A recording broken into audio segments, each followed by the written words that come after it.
So I'm asking, why WHO and the German government support so strongly an action private event? WHO is already sensing the impacts of the fragmented global health governance, as there are other big players on the international level which also steer global health policy. And some of them get big amounts of funding, which is lacking WHO.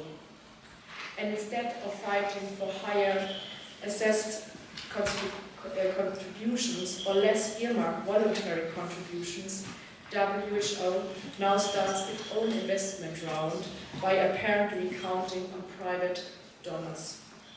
There is an ever-increasing danger that the private interests will determine the agenda of WHO.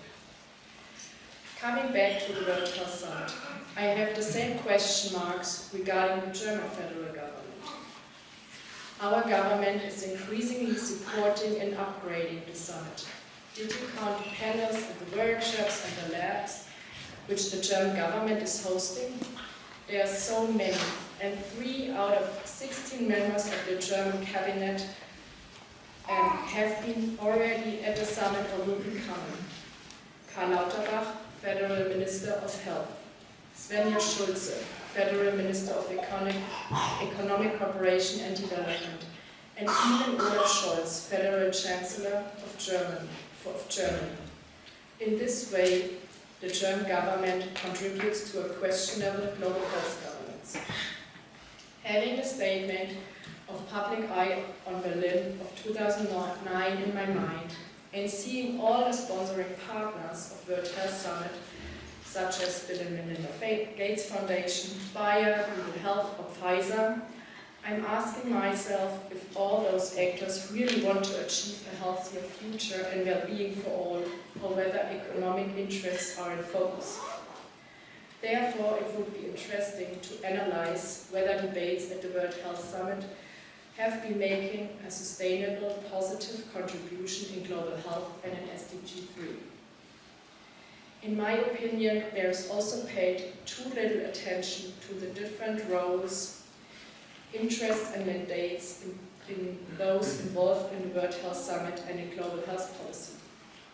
The assumption is that everyone wants the same thing, namely to achieve SDG 3. Despite intensive cooperation between different players with different interests, there is still no adequate overarching framework for action, neither in Germany nor at the international level, to ensure that private interests do not dominate public interests. I do not hear from the German government clearly defending the right to health or arguing in its favor. It is highly time for governments to take responsibility for realizing the right to health. If they enter into cooperation with companies or foundations, binding guidelines, including red lines, must apply. Only in this way it can be ensured that human rights and social justice always come before profit and private interests. For this reason,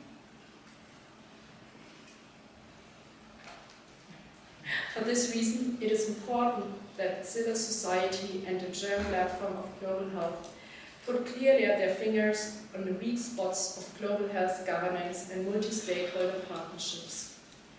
This leads us to the program of today. 15 years later, after the first World Health Summit, we are discussing today relevant questions that the global platform of global health is rising again and again to raise awareness. Who has the power and who should have the power? We have today 3 panels. The first panel is about 16 years of World Health Summit, the second most important meeting in global health, with an input of Dave McCoy from University International Institute of Global Health in Kuala Lumpur, Malaysia, and actually Katharina Böhme, Assistant Director General for External Relations and Governance of WHO, wanted to be with us, but unfortunately she cannot attend our event. So it will be a stand-alone panel with Dave McCoy, moderated by Victoria Sain from University of Bielefeld. The second panel is about who's got the power. with Pedro Villarreal from the German Institute for International and Security Affairs, and Anna Marriott from Oxfam in Great Britain. And the panel is moderated by Chris Knaut from Buku Pharma Campaign, which is also a member of the German Platform of Global Health. And the last panel is about challenging the power, with Alan Rossi Silva, who is coordinator of Public Pharma for Europe Coalition from People's Health Movement Europe, and Bodo Elmers from Global Policy Forum, which is also a member of the German Platform of Global Health. And the panel is moderated by Frauke Heller from Medico International, which is one of the founders of the German platform, and which had the lead in organizing this event today. Thank you, Medico International, for your efforts in realizing it. Now I would like to take the opportunity to thank the panelists in advance who are providing an input today, so that we have a great foundation for fruitful discussions. And if you would like to read more about the CVs of the panelists, there are flyers in the background and also the statement Public Eye on Berlin from 2009. And afterwards we are happy to have you all here for some drinks and finger food. And furthermore, I would like to thank Berlin State Library for having us here. And before we start with the panels, I will give you an overview of the housekeeping. You find the toilets directly in front of this room if you turn right. And please do not bring any food or drinks inside. And there is an open Wi-Fi without password which can be used. And it would be nice if you switch your mobile phones into silent mode. Thank you. And I wish everyone inside discussions and lots of fun today. Have a wonderful afternoon. And now I'm giving the floor to Victoria Saint and Dave McCoy.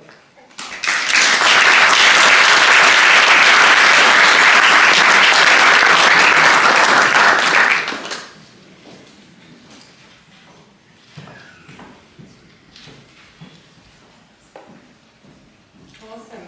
Thanks very much. We are going to, we've made a minor tweak to our session. We are going to be talking about the World Health Summit and using that as one of the examples of Germany's growing role in global health and the way in which power and accountability and transparency and so forth around German governments or the German global health sector's approach plays out in World Health Summit as an event. But we also want to kind of use this first session to set the scene a little bit more broadly and engage the audience in particular. I'm really keen to have a kind of first session that's quite participatory also because we just all ate and post-lunch tends to be a little bit tiring. So to think about kind of power and governance and so forth more broadly. So very keen, we've got about half an hour or 25 minutes at the end for discussion, and really keen not only to have questions from you but also to kind of garner some perspectives and opinions from the many people in the audience from very diverse sectors and backgrounds and areas of global health and development around, what do you think are the kind of answers to these questions? What are issues that are and are not being discussed in the different spaces and forums in which you work? Where are some of the disconnects around that? So we're having a participatory session, and the other tweak that we made is we'll start with the keynote by David McCoy, and then there'll be a first quick round of some discussions directly for David.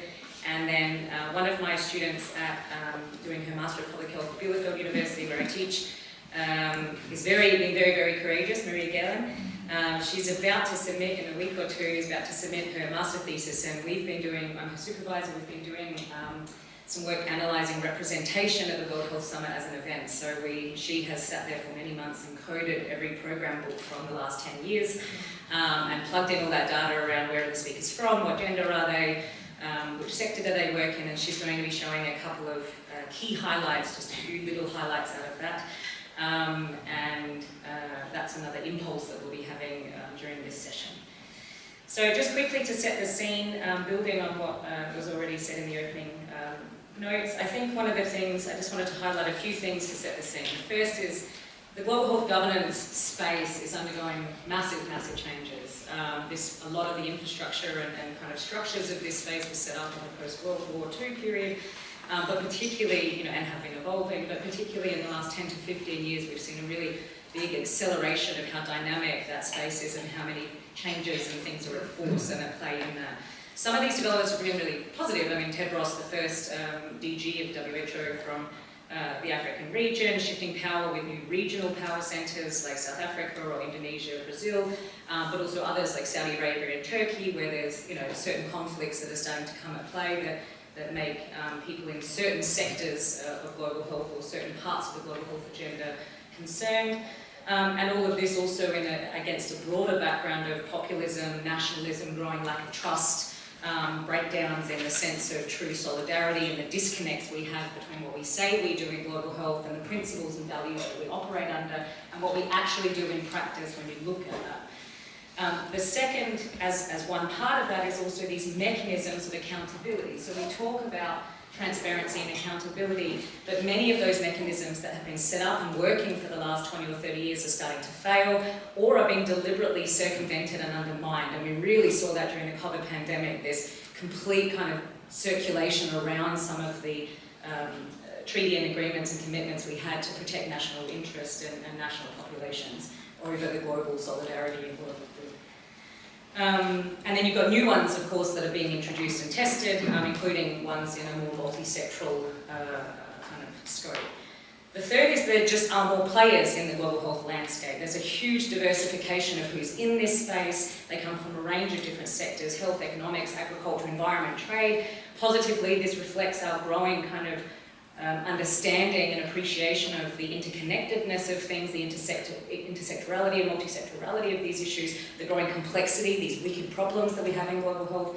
On the other hand, it makes the agendas quite difficult. There are many vested interests and at play, different frameworks that people are kind of operating under. And the fourth, I think, when we talk about power is what do we mean by power?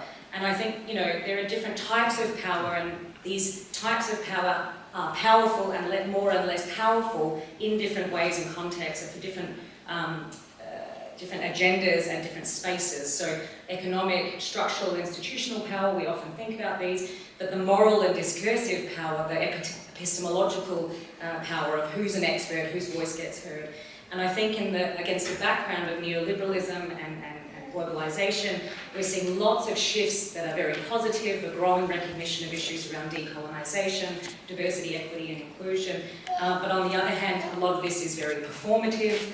I think, in my personal opinion, World Health Summit represents a great example of a lot of performative aspects of power. And where we are seeing shifts to release power and give more or other players or more diverse players power, it is often the least powerful powers. So we're not really shifting these fundamental economic, structural and institutional powers. It's much more discursive or representational. That's my opening comments to set the scene. I really hope to facilitate a great kind of two-way discussion in the panel, and I would invite David McCoy, who's United Nations, from the United Nations University, their Institute of Global Health in Malaysia, and they've been doing some very important work around power and accountability, building off their previous strategic plan around decolonisation and decolonising global health, and I'll let you tell the rest of the story.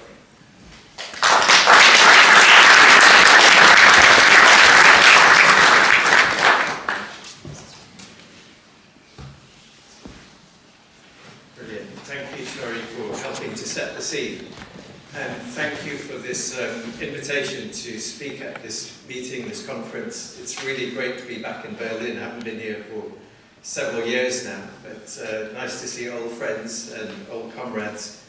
I'm here actually wearing a very different hat from the hats that I've worn previously when I've been in Berlin. Mostly I've been wearing an NGO or civil society hat or an academic hat. Today I'm wearing a UN hat. I'm part of the United Nations University.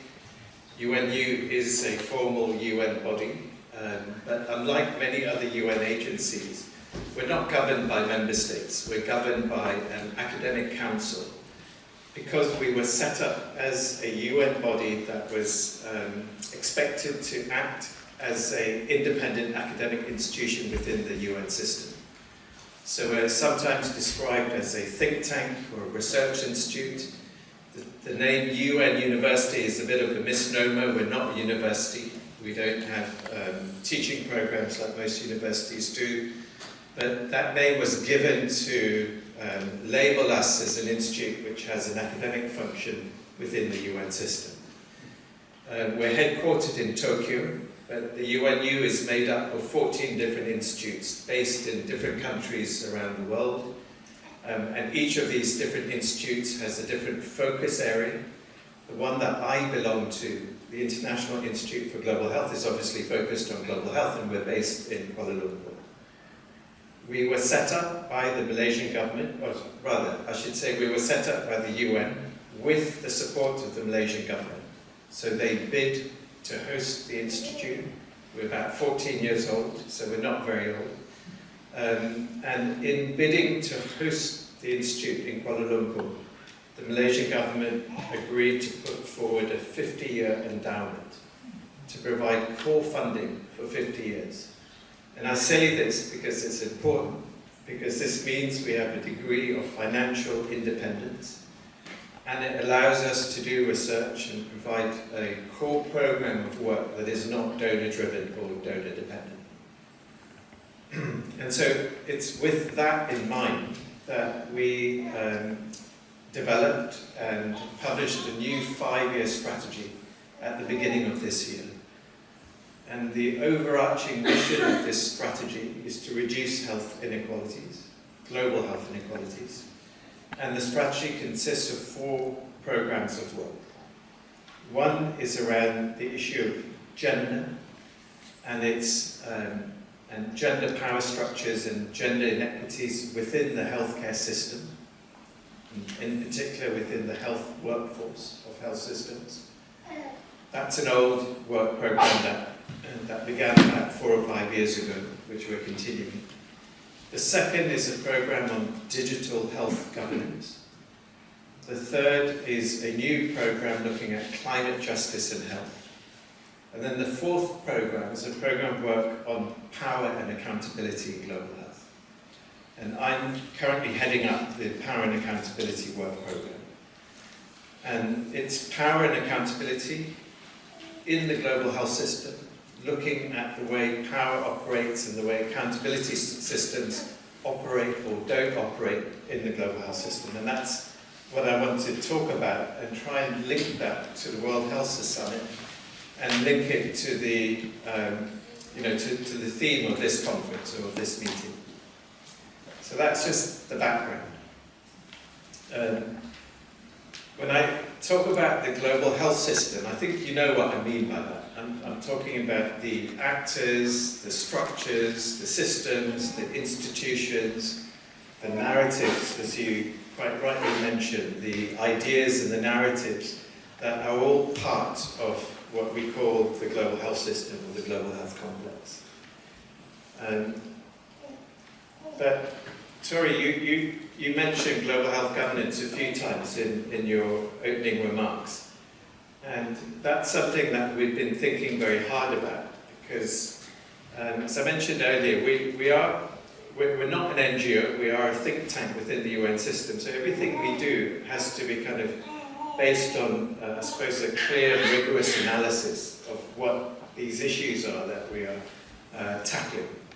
So we have a work program on power and accountability, so it was really important that we first of all were clear about what we are applying our lens of power and accountability to. And this is our definition of global health governance that we have chosen to use.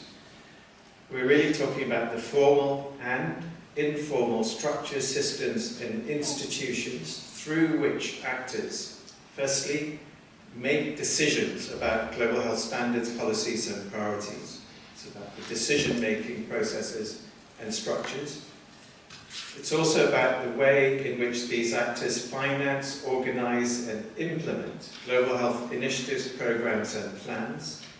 And thirdly, it's also about the way in which global health actors influence and engage with actors, systems, or institutions that lie outside of the health sector, but which impact on health. So global health governance is not just about the governance of the health sector, but it's also the governance of actors working outside of the health sector for their impact on health. And we sometimes talk about the governance within the global health system. We talk about, right, by that we mean the governance of individual actors and the way in which they operate within the system. We talk about the governance of the health system, the global health system, meaning how does the system as a whole, how does the network of different actors and institutions, how is that complex landscape that Tori talked about, how is that governed? So you think about the governance of individual organizations, the governance of the system as a whole, and then we think about governance as it impacts on health, the wider system of governance and its impact on health. So here we are very explicit about the interaction between the system of global health governance and the wider system of global governance more broadly. The system of global health governance operates and exists within this wider system. WHO exists within the wider UN system, and health actors are obviously operating and existing within a wider global political economy. So we're interested in the interaction and the interface between global health governance and global governance. Tori, you also mentioned earlier about the importance of national governance and national politics and national dynamics. And clearly there are some national actors and national processes that have a bigger impact on global health governance, but we have to factor that into the conversation about power and accountability in global health. And of course, the international politics, the international relations, is also something that impacts on global governance and global health governance more broadly. So this is the framework that we are trying to draw in order to help inform our work on power and accountability. And the third bit of our framework is that you have all of these different actors and these different interactions, all existing within a wider context, a political, economic and social context that is in the background. This is what some people describe as the sea in which we all swim in. It's a sea that we don't often notice because we're too busy swimming in it. But clearly, the water in which all of us have been swimming has changed dramatically over the last 3 or 4 decades, as Tori mentioned earlier. And it's saltier, yeah, definitely saltier. Maybe a bit more acidic as well. But you know, just being at the World Health Summit, it was, you know, such a clear and florid example of how the environment in which we operate in has changed over the last 3 or 4 decades.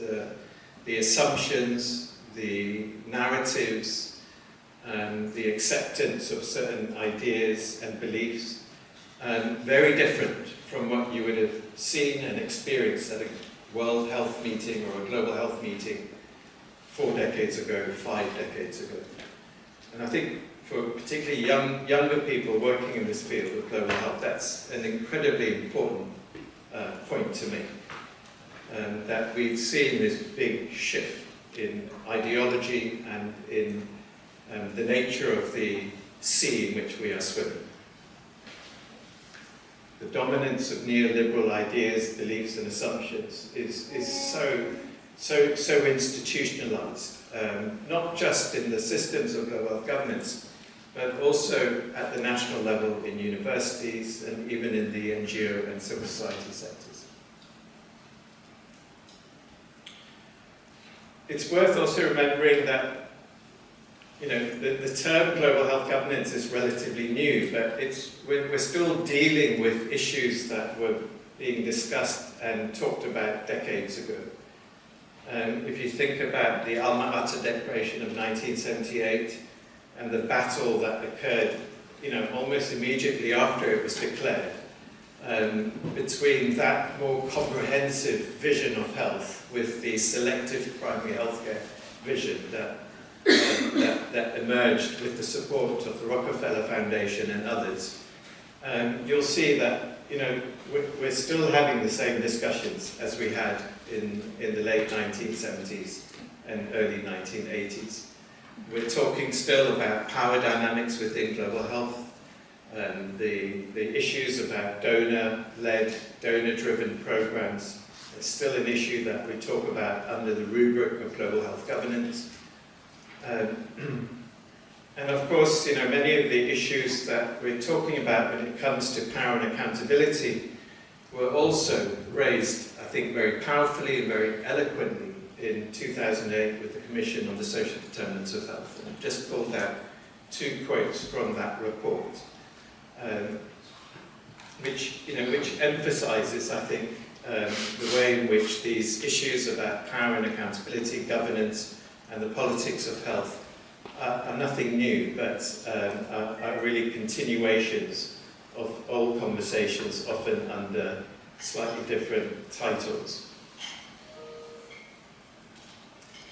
And I think COVID-19, it's not the only issue, but it's perhaps an issue that is worth highlighting as one that really, I think, revealed just how much issues of power and accountability are important to global health. And I think, more importantly, revealed how global health and our ability to respond to a global emergency was hamstrung and constrained by problems of power asymmetries and by problems of a lack of accountability within the system of global health governance.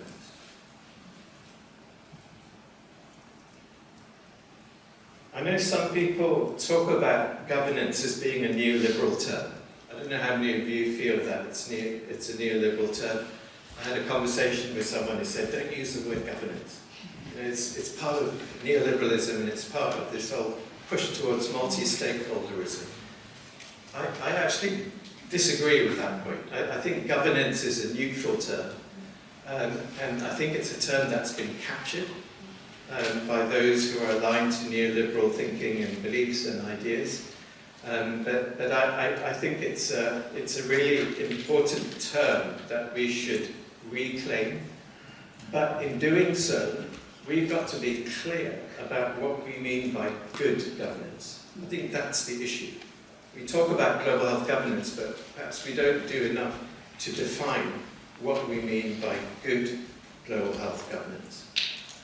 So one of the things we did was to try and define what good governance means. And we defined good global health governance in 2 ways. First of all, we say this is normative. We choose to define good global health governance in this way. And we've chosen to define it, firstly, in terms of what the system of global health governance exists to achieve. So it's about defining it in terms of its impact.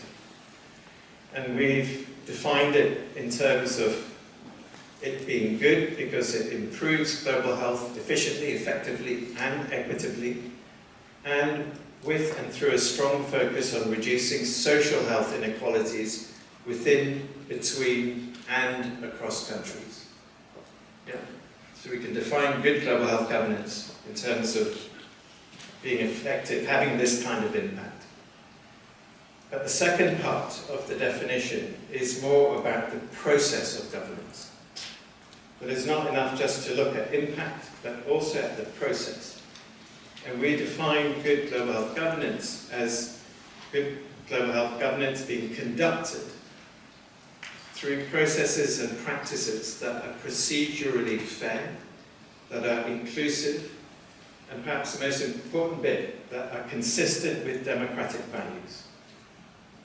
And as we developed this work, the concept of democracy kept coming up. What do we mean by democratic values? And how does this relate to governance? Now, there's a lot of literature about governance and democracy at the national level. And if you look at that literature, it talks about democracy involving government, a kind of government that is expressive of democratic values, which includes but goes beyond representative or electoral democracy, and a separation of powers, the existence of checks and balances within the system of government. but it's much more than government. It also means the acceptance of norms, customs, and ideas that value fairness, probity, honesty, and social responsibility, and the idea of human rights, universal human rights. And then thirdly, it's about all the other things that exist in society that are critical to there being a healthy democracy. Healthy civil society, the existence of free and independent media, responsible journalism, high academic institutions that are able to champion academic freedom and that encourage informed public debate, and so on and so forth. So, we've tried very hard to talk about democracy in relation to governance. And we drew on the literature that exists about democracy and governance at the national level. And obviously at the global level, it's a little bit more complex, a little bit more tricky, mainly because governance at the global level is marked by an absence of a world state or a world government.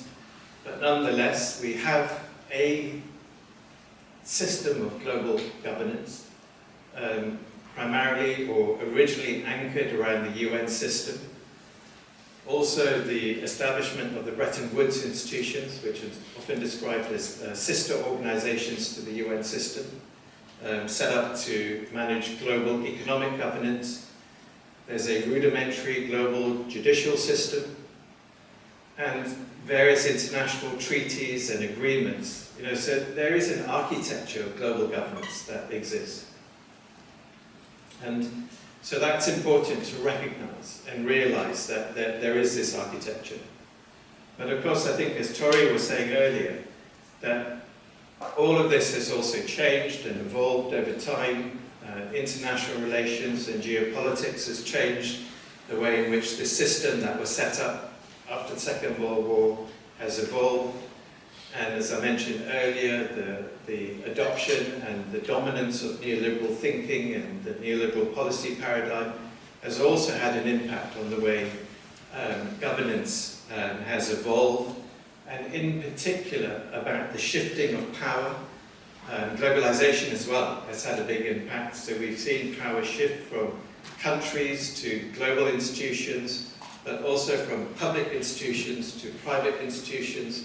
And we've seen a shift of power also from certain global organizations to those organizations responsible for rolling out the neoliberal project, including the IMF and the World Bank and other organizations as well. The deregulation of the financial sector has also created new powers at the global level that are shaping the way in which governance operates at that global level.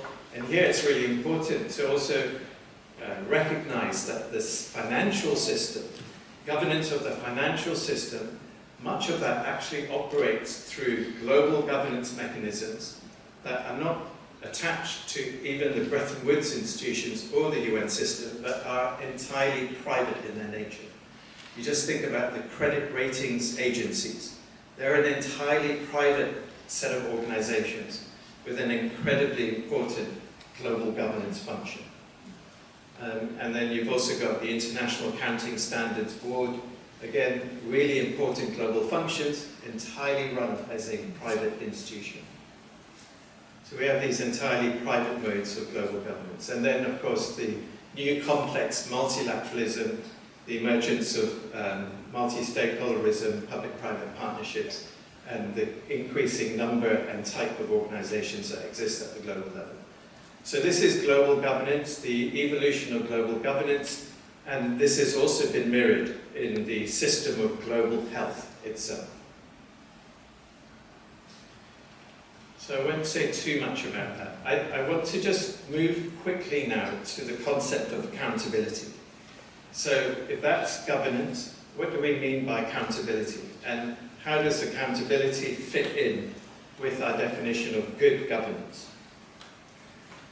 First of all, just to be mindful when we talk about accountability, it's useful to think about different directions of accountability: top-down, bottom-up, horizontal accountability.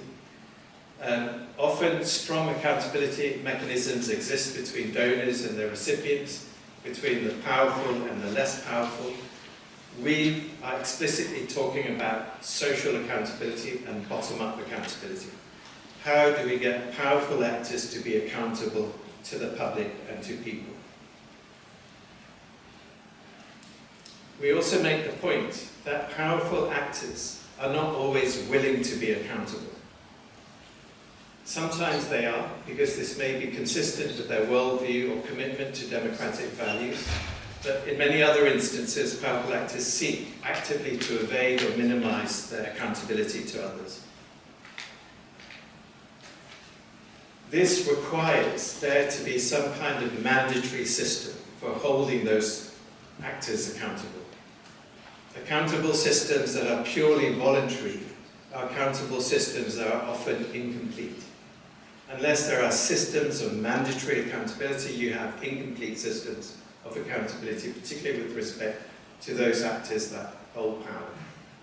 So to have anything that is mandated or legislated, that automatically assumes a really important role for government, to be able to legislate for that, to be able to make it mandatory. So this places governments and IGOs as being really important players in managing and developing the rules of governance. But of course, civil society is crucial. I need to say that to you guys, in ensuring that governments play this role appropriately and responsibly. When talking about accountability, I'm going to wrap up. Sorry, I've gone over my time. Again, this is a word that is frequently used, accountability. We have defined accountability in terms of 5 elements. Firstly, we have to have standards. These are how we judge organizations and institutions. Against what standards are we holding institutions and actors accountable? Secondly, we have to have the data and the information to be able to assess actors and institutions against those standards. So this is partly about transparency and being able to assess, evaluate, monitor. Thirdly, there has to be answerability. This means that it's not enough to be able to monitor, but we also have the mechanisms by which we are able to hold actors and institutions answerable for what they did or what they haven't done. And then fourthly, we've got the issue of sanctions, that there has to be a mechanism and a system by which actors and institutions have some kind of sanction for not having lived up to their standards or expectations. And then the final part is remedy. And this is also about where there's been wrongdoing or where there's been harm. There's some mechanism of restitution, rehabilitation, compensation, or some mechanism to prevent the same thing from happening again. So the 5 elements of accountability, they're much more expansive than typically what people talk about when they use the term accountability. Okay. Just the final thing, and I've really covered this, is making the point that in the work that we're trying to develop going forward, we're not just wanting to look at the accountability of individual actors and institutions, we're wanting to look at the accountability of the global health system as a whole, including looking at the networks of power that exist, and the networks of power that dominate the global health system. How do we hold networks of different organizations accountable? Not easy. And there's a big literature about this, but it's very hard to implement. And then the final thing again is to emphasize the role and responsibility of global health actors to hold non-health actors accountable for their impact on health. So this is what we're trying to unpack and develop as a think tank within the UN system. I hope that was useful, and the reason why I've taken a bit of time to describe all of this is because we see this as the beginning of a 5-year program of work. And it's a program of work that we see as needing to be developed in partnership with a whole range of actors, NGOs, civil society organizations, academics, UN, and also other UN bodies within the UN system. And so I'm hoping we can have a discussion about how we can work with you in developing and building this program of work in the next 4 or 5 years. Thank you.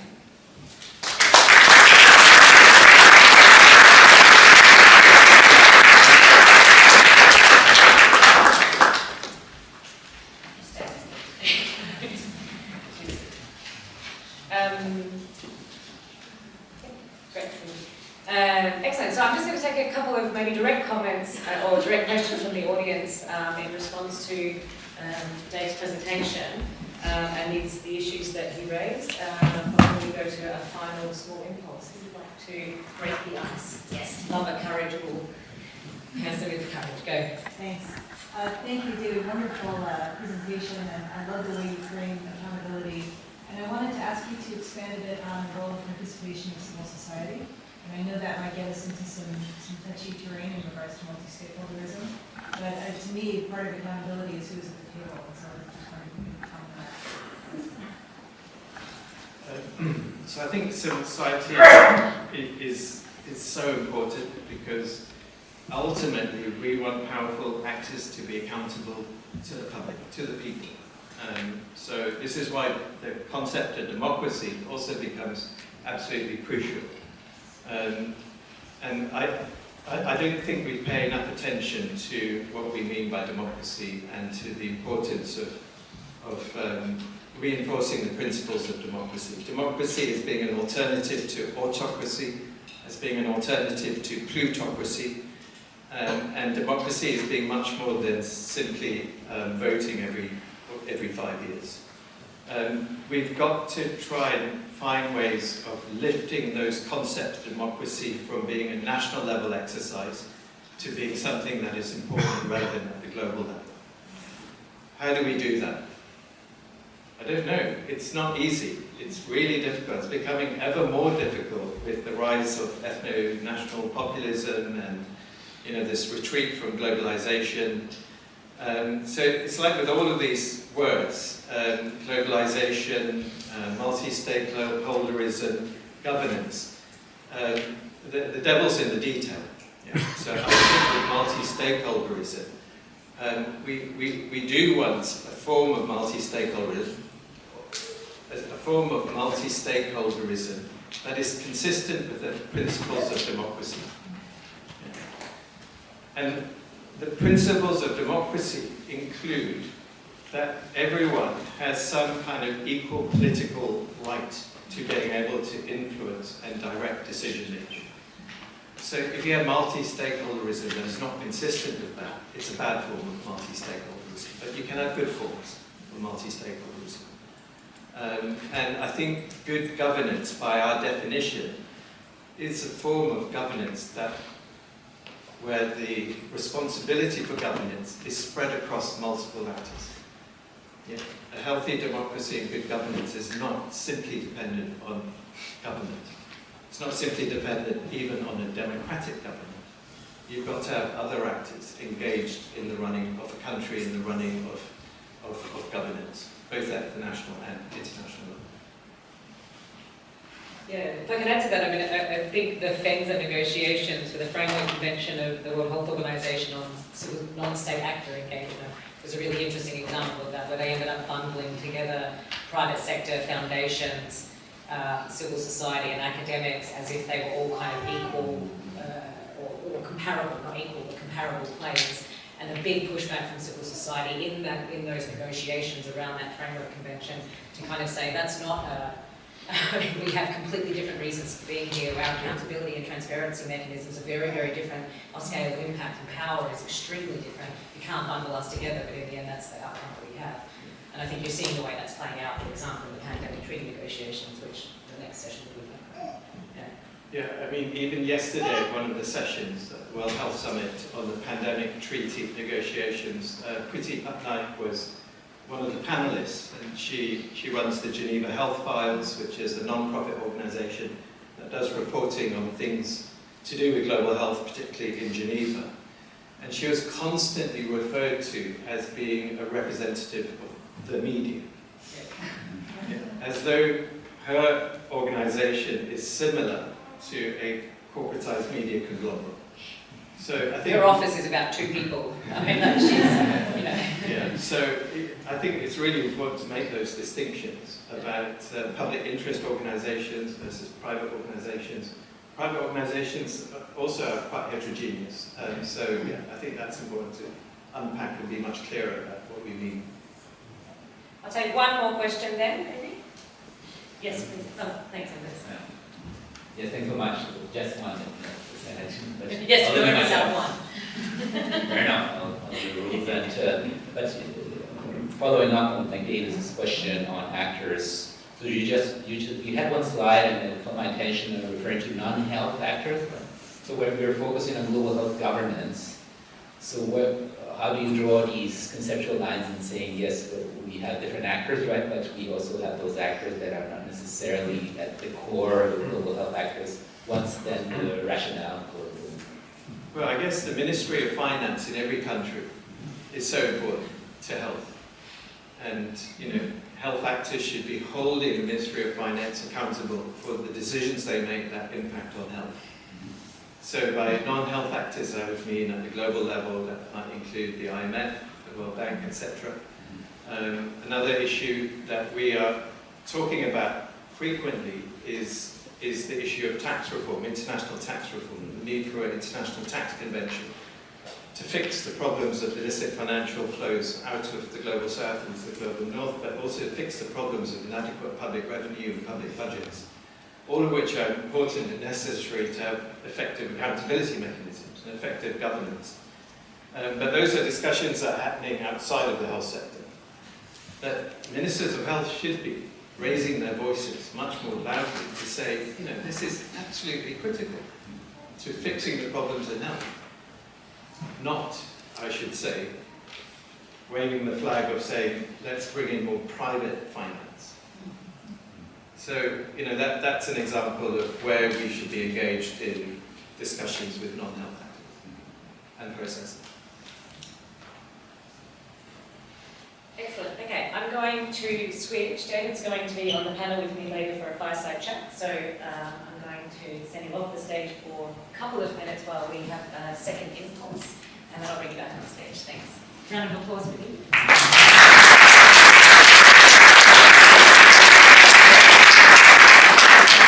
I'd like to invite Minnie again to the stage. As I mentioned, we're doing she's doing all the work, and I am watching.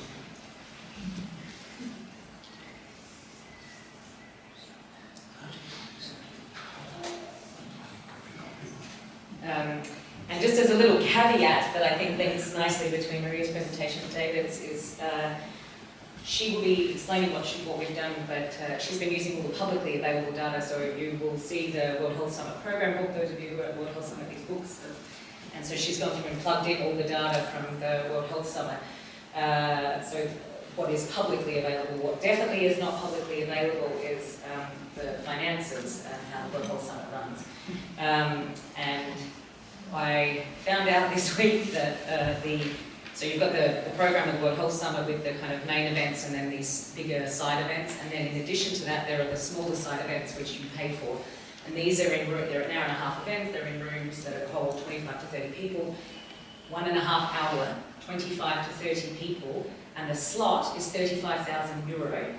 And that this year the World Health Summit didn't give a 50% discount to civil society anymore. So they used to give a discount, and this year they are making everyone pay again. So I think this is another example of, we have a lot of data and information that is feeding into the accountability processes, but are we getting the right data and information, and how are we circumventing some of the data and information that we actually need? I hand over to you, Maria. Thank you, Tori. Thank you for the introduction, and hello, everyone. I want to tell you a little bit about who sits at the table. My master thesis is on who is shaping the global health agenda, looking at 10 years of the World Health Summit, at the topic, speakers, and organizations that are represented. I drew all my data, as Tori said, from the program books that were available. I collected some same speakers, but what I mean is who was introduced to the stage. So we have chair speakers, discussants, that's 3,475. We have 927 host organizations and 511 sessions happening in the last 10 years. What we see on a first glimpse here is that there is increasing representation of female speakers compared to male speakers, and they reached gender parity in the last few years. If we look at this separately for chairs and speakers, we can see that there's a slight shift in when they reach gender parity, but overall it just shows the process of this development. Now from this slide on, every speaker is affiliated with an institution, and we couldn't say the nationality of the speaker, it's not available, but in the program books. But so every speaker has an affiliation, and we're looking at the country that this affiliation is located in. So on the left side, we see the pie chart that shows us that two-thirds of all participants, around 65%, are from 5 countries. So it's Germany, Switzerland, the United States, and to a lesser extent the UK, and then 125 other countries represented in that small bit that is left. And then on the right side, we can see the improvement of that in the recent years. And it does show that there is more representation, increasing representation from other regions than Europe and North America, particularly Sub-Saharan Africa. But it's still really far away from where the global population is distributed, let alone the concentration of need or the burden of disease in global health, actually. And what we found here is that this shows that there's really still this transatlantic logic that we find at the World Health Summit, but we also find it in global health in general. Now, we translated these countries and region information into country income level based on the World Bank classification, but a little bit modified, into high income, middle income, and low income countries. And this shows us pretty much that there is development, but it's still a lot of high income country, and really it's decreasing a little bit, and middle income and low income are increasing, but yeah, to a share of 5% for low income. And now I wanted to bring together the intersection of country income level, which I think really speaks for itself, and unsurprisingly, at 50%, it's men from high-income countries that were dominating the stage at the World Health Summit, and it's 1% women from low-income countries. Every speaker affiliation also comes from a different sector. We have the main sectors: government, academia, private, and civil society. And this shows us that the two main findings are that academia decreased from 57 to 23%, but the government impressively increased from 16 to 39%. And this really shows, or we think it reflects, that the World Health Summit is partially successful in their efforts of transitioning from an academic conference to a conference with policy practitioners and those who are really working at the interface of evidence and policy. Now, to sum this all up, we have 3 key findings. We have increasing representation of speaker gender, but also of the sector, region, and country of the speaker affiliation. We can clearly see the overarching patterns of the centers and dynamics of power in global health more broadly, and not only at the World Health Summit. And there is a clear shift from the academic forum to a policy platform. Thank you.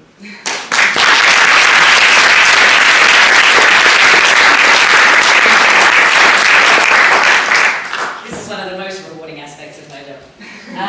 Cool. Does anyone have a comment or question for Maria? Yes, please, Andrew. I'll make an observation. I mean, I'm an academic, and I've been trying to sort of work with Berlin and Germany, and I went through some of this a little bit myself for this meeting and the last few meetings. And World Summit has an academic backbone that says, the MA thing, which is growing. If you go through the agenda, this is performative mostly, but I can't find lots of stuff that's actually relating to the things that the people who are claiming to be involved. So I'm not surprised that this has shrunk, but it doesn't look as if it's shrunk if you look at the image that's portrayed. And I come from Oxford, and we're not recording it, I hope, but you know, I've been sort of interacting with Berlin for the last 6, 7, 8 years, and always pushing back on the idea we're not pulling in people to give them our brand, and certainly not our global South colleagues' brands. And there was a point when I was told that I couldn't bring global South colleagues into meetings unless they were signed memorandums of understanding, for example. And this is, I can't do that, I'm not going to do that. And so it's like the academic bit, it's not naturally fallen, it's almost withered away. And if you look at actually some of those, the MA, I mean critically, I guess, that I did go through, hardly any activities actually over long periods of time. We were working at a time when Melbourne and Singapore, Oxford and London School of High Control of Medicine, we were all trying to sort of work with Berlin. We were never introduced to each other. We never did anything with each other. So there's a little bit. Okay, that's my observation to throw to a top. The other observation, and it was from the last speaker actually, as an economist, you didn't use the word capture, which I was kind of curious about, because you know basically if you're regulating something, if you want to capture it, automatically people with the most resources are able to capture it. One.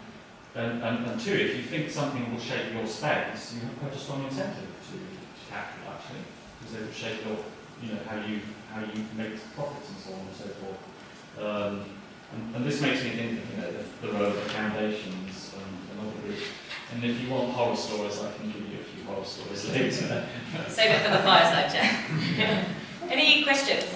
Yes, I'm going to run a mic to you. Hi, thanks so much for the presentation. I think you saw all the pictures being taken of the slides, so I guess it was very relevant for a lot of us. So first of all, I want to say thank you. And also that I hope your master thesis will also turn into an opinion piece and like a big newspaper, because I think a lot of more people should be aware of this.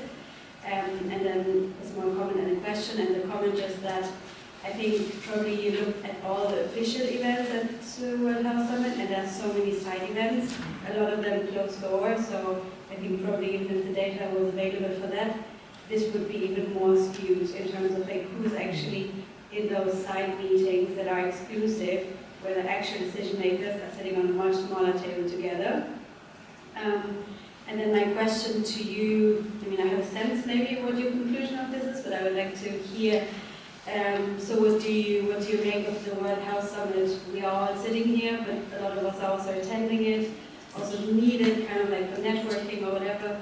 But what is your maybe preliminary conclusion of what should we as civil society do with these facts? Thank you. Thank you for your question, and thank you for your comment. Honestly, for me, it was the first time I wasn't really in the field of public health before the last 2 years. What are the implications? I think for me, it showed really clearly to go there and to see what the results showed too. So if you look at the 2024 program book, I think it's even stronger with the private sector and even less with civil society. And then what Tori said with what's the space for what topic, and really, I don't know. So for me, what was interesting is that everything I could look at was what they're stating now. So for example, in their code of conduct, they're saying we want to reach gender parity. But did they write that after they achieved it, or did they write it before they achieved it? But yeah, I think it's really why we're here. In general, it's all the same thing. What are they achieving? Who's really shaping the agenda? All these things are not, I think, not really transparent in regard to what the topics are, what the host organizations do. Most of the things I knew about holding a session was from Tori's insights. It's nothing that I just found online. I hope that answered the question a little bit. Thanks very much. Another round of applause.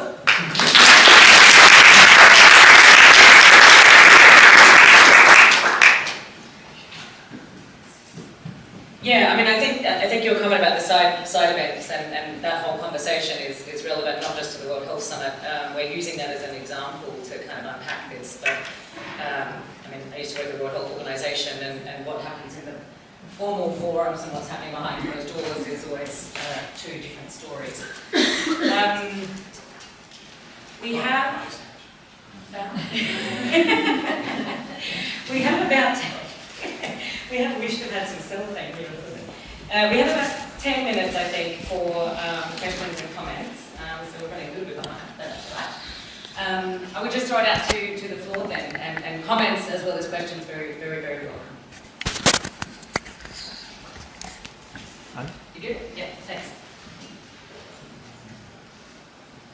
Hello everyone, I'm Anna Mischat, I'm from the TU Dresden, and I have two things. I have a speaker and WHS pass, so I'm one of the academics that is present at the World Health Summit, but also to do some participant observation precisely on the things that you just described. And I also have fascinating numbers and data on the speakers at the WHS, but what I think maybe just a suggestion for how this could be extended, and maybe this also speaks to David McCoy's presentation, or that revolved a lot on democracy, maybe also different understandings of democracy that are around and that are tested at these events. Or also, I mean, the WHS, I would really call it a policed democracy. It's a suggestion of diversity. And I think that diversity becomes even more questionable when you contrast the participants and the speakers. So we have a project on youth representation in global health. So we have lots of interviews with people that had a youth identity, maybe also other identities, but one was a youth identity, and we interviewed them about their experiences at the World Health Assembly, World Health Summit, etc. And in there you see a very strong discrepancy between this year, youth was even among the priority topics of the World Health Summit. Then you see virtually no youth on the panels as experts, even though, I mean, they're not only experts in being young, but they have also other expertise.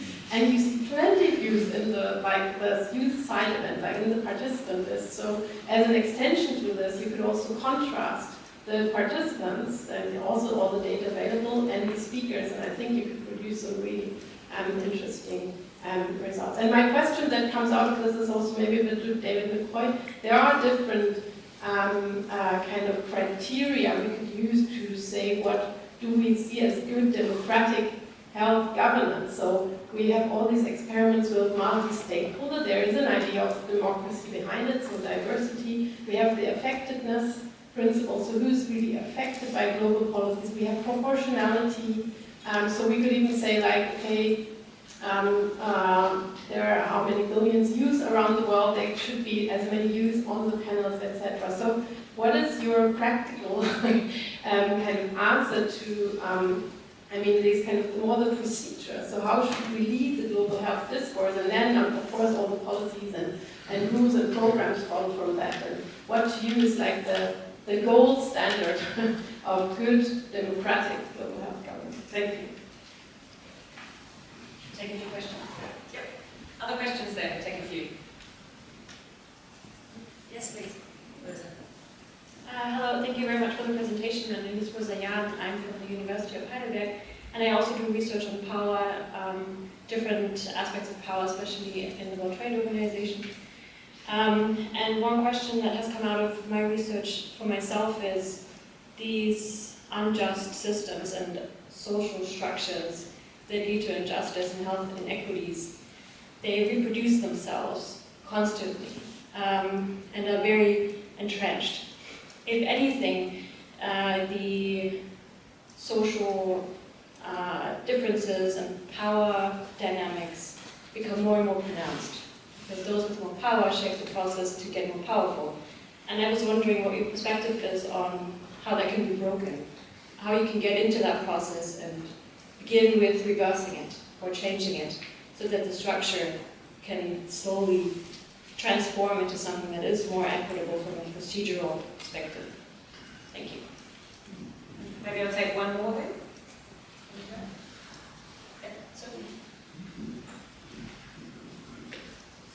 Yes, I wanted to maybe reflect a bit on the global health space in general. So I think the numbers of very few women of low-income countries compared to men, or also women from high-income countries, reflect a bit also from what Global Health 50/50 usually reports. I think they had a striking number where it was the percentage of people with Harvard degrees was the same as women from low-income countries on boards of global health organizations. So a bit kind of what work do we also have to do a bit in the global health space in general. I think World Health Summit is very much like a symptom of the broken system.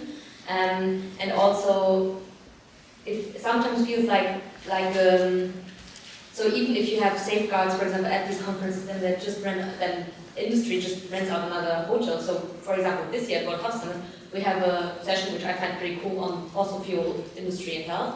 However, in an hour, Chevron will be on a panel at a different hotel, and I think that how can we safeguard this, and how can we also make clear that these are kind of red lines? I think it feels like you're always a bit behind the industry escaping certain regulations. I don't know. It's a million-dollar question for you, but maybe what kind of work do we have to do, and how can we ensure, how can we have tighter safeguards for this, especially if it's an event which doesn't have a democratic mandate, right? With WHO, you could ask them things, but the World Health Summit is essentially a private thing. Yeah, do you want to crack? Yeah. I wish I had easy, simple answers to all these. Yeah, 1 minute. I mean, we talk about democracy, but when we talk about it, we're also talking about democratic principles and values, because I don't think there is a single system of democracy that can be applied to global health governance, but rather we need to be kind of moving in the direction of shifting power so that it's more democratic. So I see democracy as being about, the distribution of power across the demos, across the population in a way that is more equitable than it currently is. So I think that's one thing, is to constantly talk about the power to be able to influence and shape the narratives and the decisions, etc. And reminding these kinds of forums about whether they reflect existing power structures or whether they seek to invert them or correct them. This World Health Summit, judging by what it costs to organise a 90-minute session with 25 people, is clearly, you could even use that as a definition of this as being a kind of plutocratic forum, because if you don't have that kind of wealth, you can't participate. So hardly democratic. The other thing for me is that I think everyone in the World Health Summit would agree with wanting healthy democracy. I imagine. Maybe not everyone. Actually, now that I think of it. I think the other issue about democracy, which I think is important, is that you can't have democracy without accountability. Yeah. And if you claim, even if you at least claim to be in support of democratic principles, you have to be willing to be accountable. You have to be willing to create a rod for your own back if you're powerful. Yeah? There are many powerful global health actors that are not willing to create a rod for their own back. And I think we should be saying, look, are you not in favour of democracy? Do you not agree with democratic principles and values? And start to challenge them about wielding power in a way that is accountable and more democratic. And can I just add to that? I'm going to interrupt you for a second. I think it's also at a personal level. Even I'm now 40, I have more power than I had when I was 25. And as you get into these levels of power where you start managing staff members or managing budgets and you're making decisions and you have partners in different settings, whether they're in your own setting. I work in equity a lot, so I work with a lot of low resource and vulnerable populations or populations in vulnerability, whether that is other countries or here. You come up against the need to really deeply reflect about your own accountability, and you make mistakes, and then you have to kind of work out, okay, which part of my ethical framework did I slip in and why? And there's so much bureaucracy and things like that behind it. Time, you're just busy, you didn't think it through, or you've got to respond within a deadline or whatever. And I think it's also personal accountability is extremely difficult when we have such fast-moving, donor funding base, which is part of this neoliberal model. So, I mean, I think, yeah, not only the big player accountability, but also this bottom-up that you were talking about. Yeah. I mean, I actually feel a lot of people in global health perhaps place too much emphasis on the personal now. I agree. And perhaps not enough on the bigger structural stuff. And there's a lot of, I think particularly with some of the conversations about decolonising global health, there's a lot of guilt and a lot of over-guilt. I mean, I think there's been too much of that. And I think we need to be just thinking a little bit more about these more systemic and structural issues and about the future, and maybe a little bit less about the past. I know that may be a bit controversial, but I want to just also talk about this issue of tax. And tax, tax plays 5 roles in society, the 5 R's of tax. One is representation. There's a relationship between tax and healthy democracies and good governance. There's the issue of tax being a source of revenue, public revenue, which is different from private revenue and private income or private finance. There's redistribution, that's the 3rd R. So it's a mechanism to redistribute and correct the power asymmetries that currently exist. The 4th is regulation, that it's used as a tool to regulate certain industries or certain sectors or markets. And then the 5th is repricing, that you see with tobacco taxes, and you kind of intervene in pricing of the market. But it's those first 3 that I think is really important for global health. Representation, redistribution, and public revenue generation. And that comes back to the issue of the structural problems, because when you deal with the structural problems, tax for me is like, people say, that there are no simple solutions for addressing the structural determinants of health. There are. I think tax is described as this super social power that can fix many of the structural problems that we have. The other in the economic sector is got to be antitrust legislation.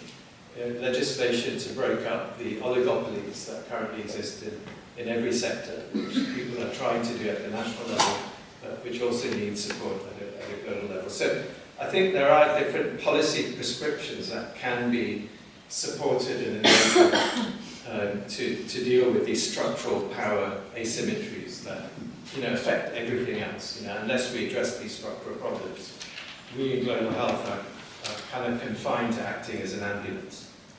And we're going to just be busier and busier and busier unless we can kind of fix some of these more structural problems.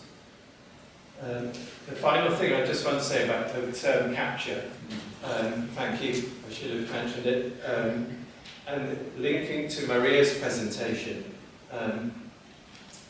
good that you've tracked the gender and the geographical representation. One of the things, I don't know how we do it methodologically, but it's to kind of be able to chart the ideological shift that may have occurred, particularly with the reduction in academic participation, with increase in private sector participation. How many speakers, how many panelists come with a broad neoliberal perspective? And by neoliberal perspective, I mean the assumptions, the beliefs, and the theories that underpin neoliberalism. And how many don't? In other words, to what extent is the summit ideologically captured? Not captured by actors, but captured by a set of ideas. Yeah, we actually, Maria spent many months plugging the data, so we actually have all the qualitative data there, but we haven't done the analysis for the master thesis, but it's something that I would love to get some grant money. Is there anyone in the room who wants to fund that project? I'm in the wrong space, I need to go back to the Local Summit and pitch my idea. That narrative, that's really this kind of knowledge drive and framing drive, I think, is really, really critical. I'm going to take one more question. Who has a very quick and interesting question? Yes, please. I'm not sure if it's quick or interesting. I'm sure it is. My name is Young Medical International, and I think it might be nice for the rest of the day that everybody who speaks just introduce him or herself, that we know who's in the room. Thanks, David, for your really important input.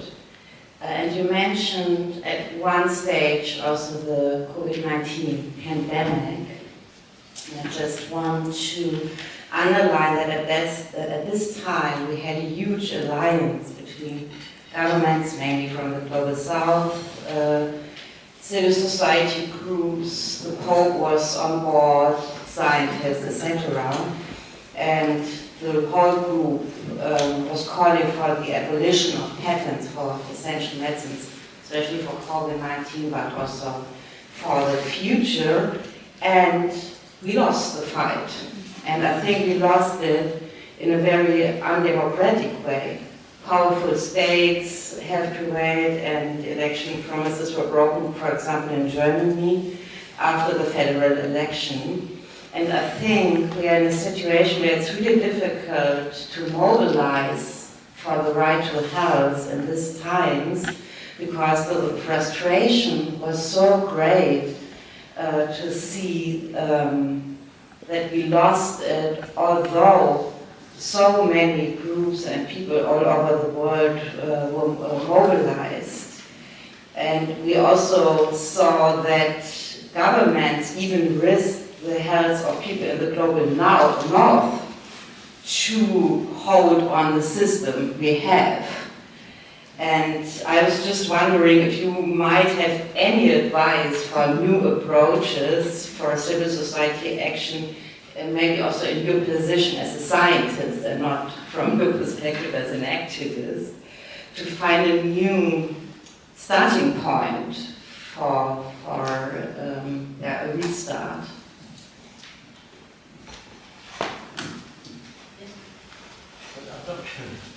I don't know really. I think I think COVID has unveiled so many issues, and I think we need to keep using it as a way of pointing to problems that need to be fixed. What I can say is that we are choosing to try and make a small contribution to this big systemic problem by raising the issue of the current lack of accountability of powerful private actors in global health. So we're being very explicit and narrow and focused. We're looking at private actors, but we're looking at the very powerful private actors. So not all private actors, not businesses, but the big dominant corporations, financial actors, and private foundations.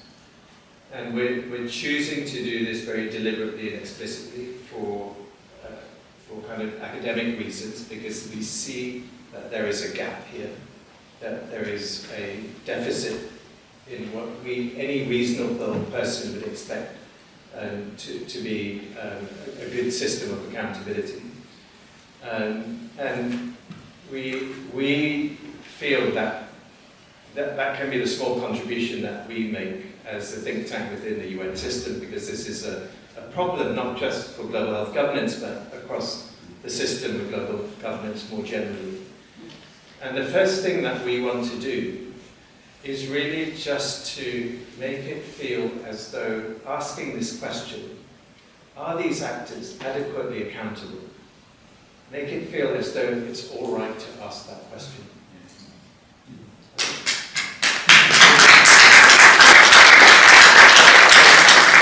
All right to ask that question, and that when you ask that question, you're not going to be labelled as some kind of radical leftovers. Because it's not. It's just a reasonable question. And then I think, the mechanisms of creating accountability systems that work, because there are accountability systems that reinforce power asymmetries. The accountability mechanisms, including corporate accountability mechanisms, that in fact have this perverse role of actually reinforcing the power of the big dominant multinationals. And legitimizing it. Yeah. And that's, again, it's a reasonable request, but it's got to be done in a way that actually helps to shift power, not reinforce power asymmetries. And I think this links to that slide. I liked that slide you had about the kind of layers of accountability. This is that disconnect between having the standards and the data and information to an extent, but then really falling out on the answerability and the sanctioning and the remedy of it. I mean, that, there's a real disconnect of our kind of data-obsessed system and information-obsessed system, and then no actual recourse at the end of it. Yeah. I'm over time, and I apologise. One question. Is your presentation available?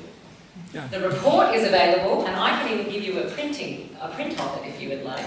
But the report and the webinars are also available. Yeah. And we add the PowerPoint slides. Yep. You can have. There you go. Excellent. Thank you very much for being here.